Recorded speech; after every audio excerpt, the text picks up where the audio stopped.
How's it hanging, my beautiful Sparkers? My name is Sense317, and today I'm going to be taking a look at the Power Rangers Legacy 6-inch Gold Zeo Ranger.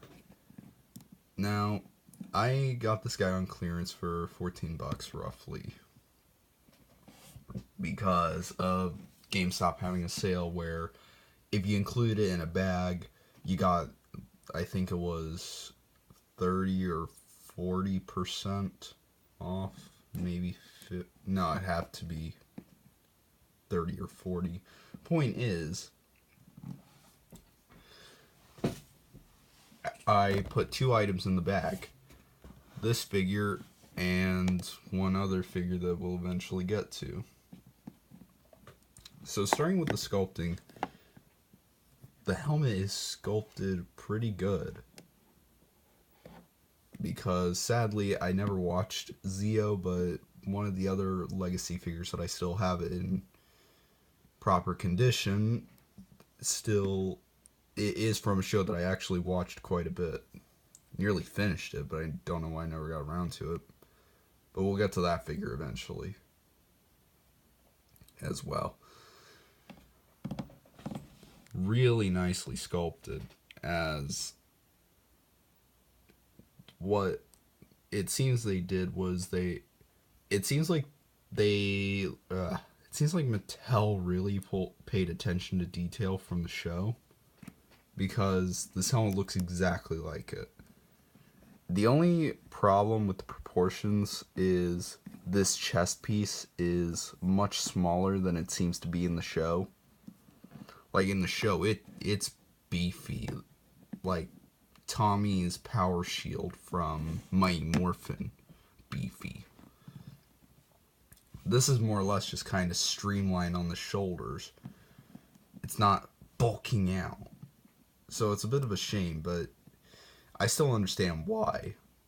Maybe budget limitations, but it's nicely sculpted, admittedly, with some really nice looking tech/ornate detailing.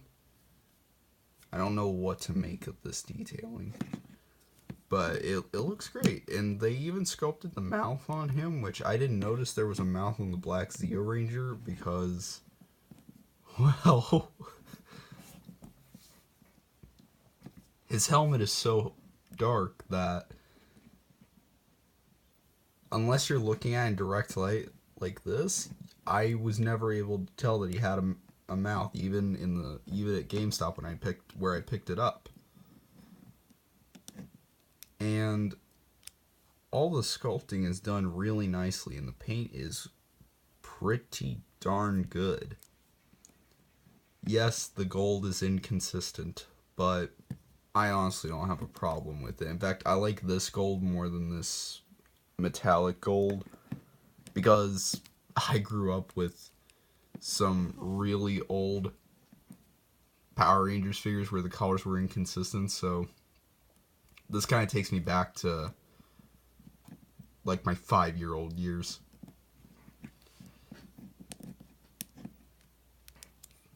For articulation, the Gold Zeo Ranger, his head can move up, down, side to side, and one little paint problem on mine is that there's a gold overlap here on the visor, and the visor is really nicely outlined. It genuinely is. So I have to give some major kudos. Arms move up, down, forward, back. It's obviously going to be hindered by this piece, and I think that's one of the reasons they might have also made it a little smaller, so that way it doesn't hinder the shoulders too much, but it still hinders them quite a bit.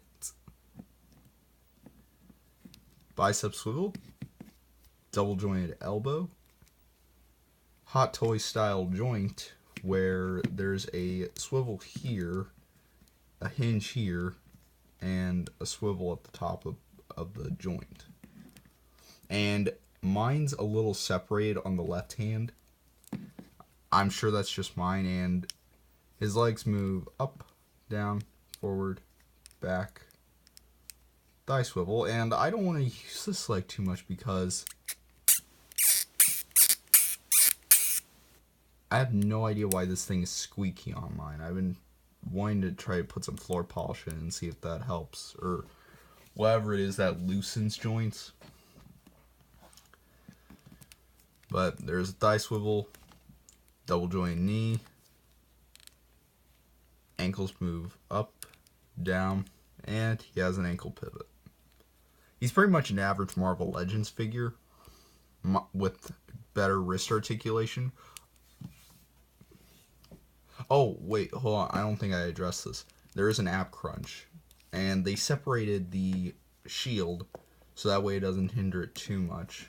Because if I held together the way like that, it wouldn't even be much of an ab crunch before it starts separating. So I appreciate the effort, I really do, but I'm not gonna put him in any poses where he's like this. And a waist swivel. So for accessories, he comes with his, I guess it's a staff, but I do know that he forms it from his visor, at least going by the clips I've seen, because I don't think I'll ever get around to watching Zeo, because it just bores me.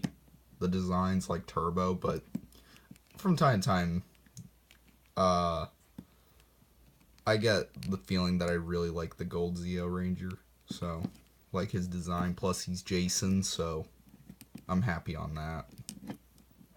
Because I really like Jason. He was one of my favorite Red Rangers. Because I grew up playing with Mighty Morphin toys, watching Mighty Morphin.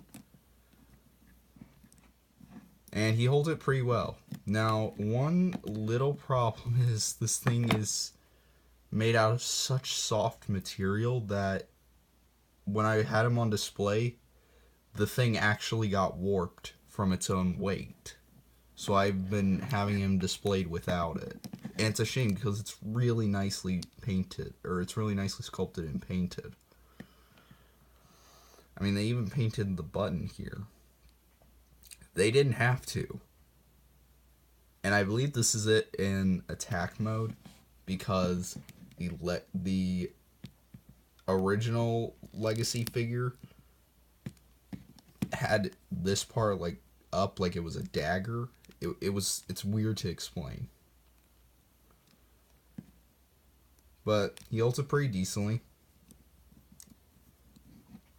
And you can get some alright poses with it. This is a bad example, but you get my point. So, on to size comparisons.